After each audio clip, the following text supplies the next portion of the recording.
வேண்டாம் Wilson sir. நாங்க தான் கிடைச்சோமா? வெள்ளை அறிக்கையால் வெடித்த அரசு ஊழியர்கள்.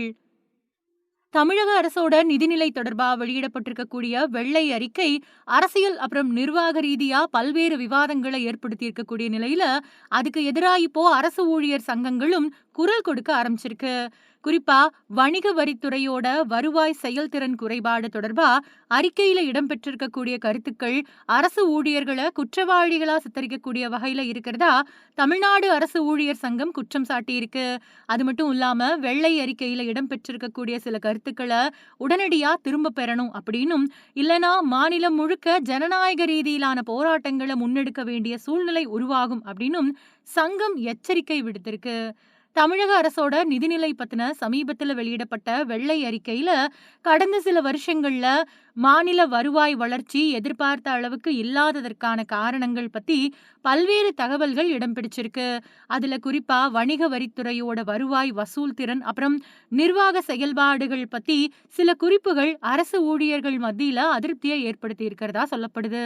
இந்த விவகாரம் தொடர்பா தமிழ்நாடு அரசு ஊழியர் சங்கம் அறிக்கை ஒண்ணு வெளியிட்டிருக்காங்க. அந்த அறிக்கையில ஒரு மாநிலத்தோட வருவாய் உயர்வு இல்லனா குறைவு அப்படிங்கிறது ஒரு துறையில பணியாற்றக்கூடிய அலுவலர்கள் அப்புறம் ஊழியர்களோட செயல்பாட்டால மட்டுமே தீர்மானிக்கப்பட முடியாது அப்படின்னு வலியுறுத்தப்பட்டிருக்கு. அரசோட கொள்கை முடிவுகள், நிர்வாக தலைமையோட செயல்திறன், காலியா இருக்கக்கூடிய பணியிடங்கள், தொழில்நுட்ப வசதிகள், பொருளாதார சூழ்நிலைகள் அப்புறம் அரசியல் முடிவுகள் மாதிரியான பல காரணிகள் இணைஞ்சுதான் வருவாய் நிர்வாகத்தை பாதிக்குது அப்படின்னு சங்கம் தெரிவிச்சிருக்கு. அது மட்டும் இல்லாம நிர்வாக சூழ்நிலைகளை கருத்துல கொள்ளாம நேரடியா வணிக வரி அலுவலர்கள் அப்புறம் ஊழியர்கள் மேல குற்றச்சாட்டு சுமத்துறது ஏத்துக்க முடியாதது. குறிப்பா கடந்த 5 வருஷங்கள்ல பல அனுபவமிக்க அதிகாரிகள் முக்கிய பொறுப்புகள்ல இருந்து புறக்கணிக்கப்பட்டதாகவும் பல இடங்கள்ல காலி பணியிடங்கள் நிரப்பப்படாம இருந்துச்சு.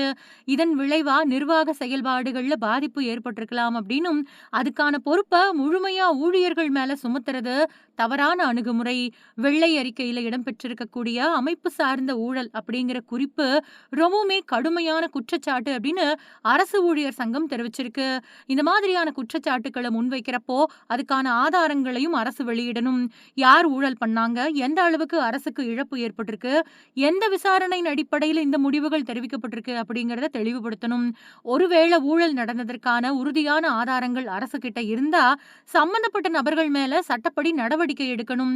குற்றவாளிகளை கைது செய்யணும். வெள்ளை அறிக்கை அப்படிங்கிறது பொதுவா மாநிலத்தோட நிதிநிலை, வருவாய், செலவுகள் அப்புறம் நிர்வாக சவால்கள் பத்தின தரவுகள் அடிப்படையில தயாரிக்கப்படக்கூடிய முக்கியமான ஆவணம்.